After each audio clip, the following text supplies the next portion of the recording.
Hey everyone, today we are taking a dive into Aces and Armor, a very ambitious World War II game that has been picking up publicity, but with it getting more attention, the big question in my mind has been coming more and more to the forefront.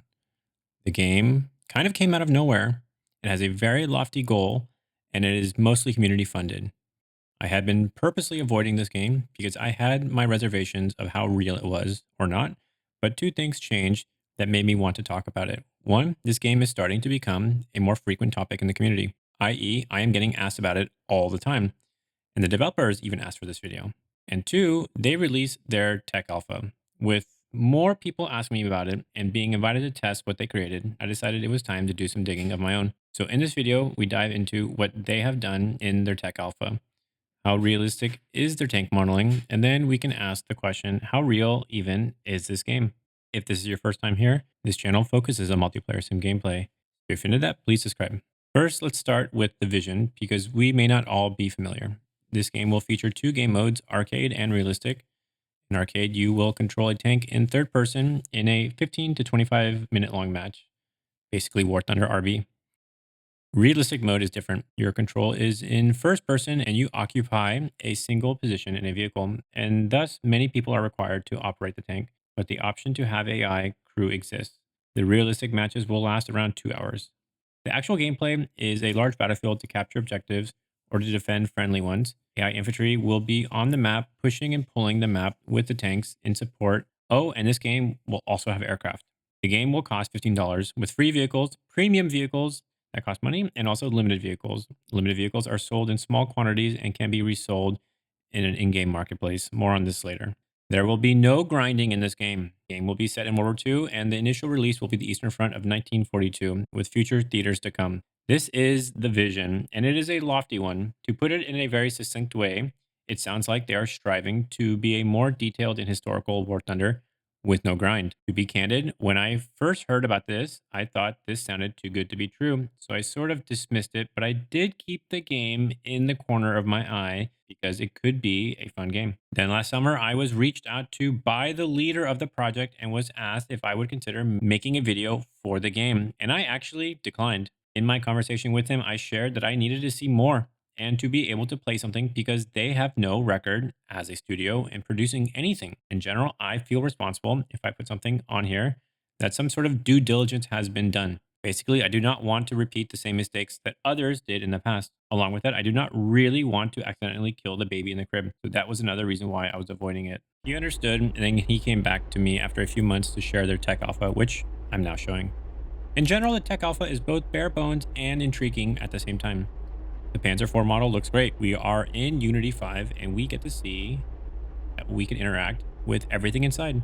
It's not common to see a tank get modeled to this level of detail, and it's just neat to play around with all the things inside the tank. But the experience is short-lived because there isn't much to do yet, i.e. I can't shoot at anything yet. With that said, they have modeled the ability to drive, and this actually feels really good. The amount of detail is surprising, even more detailed than in World War II Online, which I thought had a really great World War II taking experience. Suddenly, the fairly mundane task of driving around turns into something that requires your attention and a certain level of understanding in order to navigate over steep mounds or to be able to bend a corner. The driving requires the use of a clutch, and combining your acceleration with the use of tillers will break a track to allow you to turn. The attention to detail, again, is surprising. In a silo where this driving exists, it does feel good, but how it fits into a larger player experience is to be determined, and that is really a big question. We have the overall vision of what the game will be. We have a very intimate view of the driving, but what I am trying to figure out is how does it all fit together with these other pieces that are still being worked on. This level of detail in the tank is fantastic. Probably the most detailed Panzer IV I have been able to fiddle with in a game. The issue is that this is going to live alongside player-controlled airplanes, AI infantry on a single battlefield.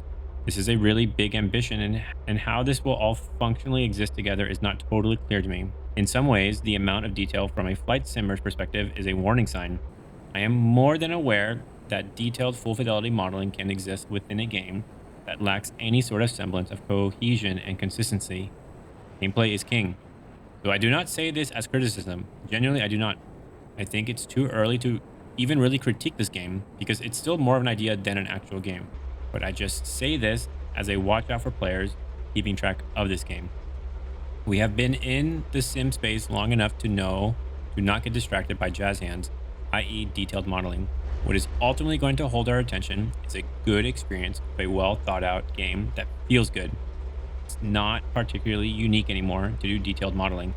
It is unique to tie it all together and to offer a cohesive experience. I really mention this because I get the sense that some parts of this game are a bit malleable based on the Discord discussion. So I hope people think of this line of thinking when engaging in the community Discord. The next demonstration will be for ballistics, where hopefully we can start to see what the penetration system looks like. And then that'll be followed by some sort of multi-crewing demo in the future, where we can see how it stands up in multiplayer. We are a long ways away from this thing being done. This project still feels like it's on the ground floor, but this floor is starting to show the first breaths of life with something that can actually be downloaded and experienced, albeit it's very thin right now. This vision is lofty, but it is also out of step for a new indie game. So now let's talk about it. How real is this game? This game has a surprisingly large staff, which came up during a Patreon interview. Yes, in prep for this video, I did sign up for their Patreon to do my due diligence. In a Patreon interview, they went through a laundry list of people and their roles, and to my count, there were just shy of 20 people. It seems like 4 are full time, while the rest are a mix of contractors, part timers, and a handful of volunteers. I did a quick check on their LinkedIn and saw that they only have 6 people associated with the project. Not the end of the world. Not everyone uses LinkedIn, and contractors don't always list their projects on there. But one interesting one in there is a 3D modeler who has Delta Game Studios on his LinkedIn. And this is the studio making Aces and Armor. And he has a really solid career and a rich background. He has some highly visible stuff like working on Blade Runner 2049. So with his LinkedIn account looking real, as it is endorsed by several other people from years past, this is a good positive sign for this game. I did some more digging and I tracked down every single staff member I could find on their Discord, and I looked to see if we had any mutual friends. Yes, the sim game really is that small. When we had a mutual friend, I reached out to that person and told them I was doing some vetting of the project. I wanted to know what the staff members were like. In most cases, everyone seemed positive about their staff member friend and vouched for them being good and honest people. The only people who did not have thoughts on this were just people that really didn't know the mutual Discord friend that well. I also asked for some reactions on the game, and most people were indifferent or were positive. Talked to maybe a half dozen people, including one where the discussion was actually substantial, and the takeaway was that the team members are honest people and that the only thing they could be guilty of is just being too excited. Even though this game has very lofty goals, the staff are not afraid to say no. They have pushed back on certain ideas or requests, like including a single player campaign. So while I am saying their goals are lofty, I can also say in the same breath that they are trying not to promise everything. And I take that as another good sign that this team is faithfully trying to deliver something. The one thing that stuck out to me like a sore thumb from the whole track walls camp fiasco was that their inability to never say no and them promising the world. And we all know how that turned out. Along with that, I do want to address some quick points that need to be talked about. One, their monetization model includes limited vehicles that will have limited inventory. So this means only a certain number of people will be able to buy these vehicles, and then that's it. If you were too slow to get it at the time of release, then you will have to buy it on the marketplace. Basically, buy from people who bought it before. Saw a lot of criticism of this model, and they were conflating it to NFTs. I'm going to take the unpopular position and say that this piece of the cost model doesn't really seem unreasonable to me. Just as long as key or iconic vehicles are not being locked behind things, then this seems like a clever way to introduce some sort of rare vehicles, and ultimately the devs have to eat. With the cost of entry of $15 and vehicles being free, they are going to have to be creative here to make money when this thing goes live. With that said, I do think the team deserves some criticism for the lack of the clear roadmap. I asked about this, and the answer was that the roadmap would come out after their Patreon funding goal has been hit. This rubbed me the wrong way, so I'm just going to come out and say it that I disagree with this approach. If we look at other projects like GHPC, we got a really clear roadmap with constant developer voiceovers that were grounding everyone in reality of what they were doing and what they were avoiding. There are no surprises in GHPC. Aces and Armor feels like there is still room for a lot of surprises. But with that said, this project is still very early in their days. They have only been in active development for 9 months. But if they are going to rely heavily on community fundraising, then to me, it seems reasonable that they should release a roadmap. It's not obvious yet what this video was really about, was my personal journey with this game and how I thought of it from my initial doubtful reaction to allowing myself to be curious about the game, and then after some vetting to be cautiously optimistic. When going back and forth in my head about wanting to do this video, I asked myself, what would the truth look like? What would things look like if you wanted to build a game like this? You would have to get some initial funding. You would have to get a staff together, and you would have to try to generate some buzz to get some community funding in order to keep going. And then you'd have to build it. This, in short, describes what Aces and Armor has done. And from what I can tell, it looks like they are intending to try to deliver it, but that doesn't necessarily mean they will be able to. Intent does not always match outcome. And while they seem like they are faithfully working towards a goal, real life sometimes throws you some curveballs. So, what is my overall mood on this game? I am curiously and cautiously optimistic. My initial reaction was that this was 80% a scam and 20% a real game. Then, after I talked to people and played the tech alpha, it went to 60% real and 40% scam. After writing the script out and really putting some thought into it, I think I'm at 47.5% real and deliverable, 47.5% real and not deliverable, and 5% scam. I think this is a really important thing to know because this is what ultimately pushed me to deliver this video.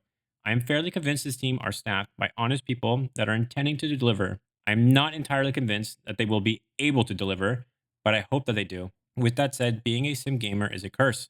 This is a miserable niche to be a part of because there are so few options. If we ever want to break the yoke of the snail, if we ever want to get a deeper World War II tanking experience, then this may be our best bet. I put my money where my mouth is and invested some money into this game because in my mind, this is a roulette bet. I'm not really a big gambling person, but I will share my last experience in Vegas.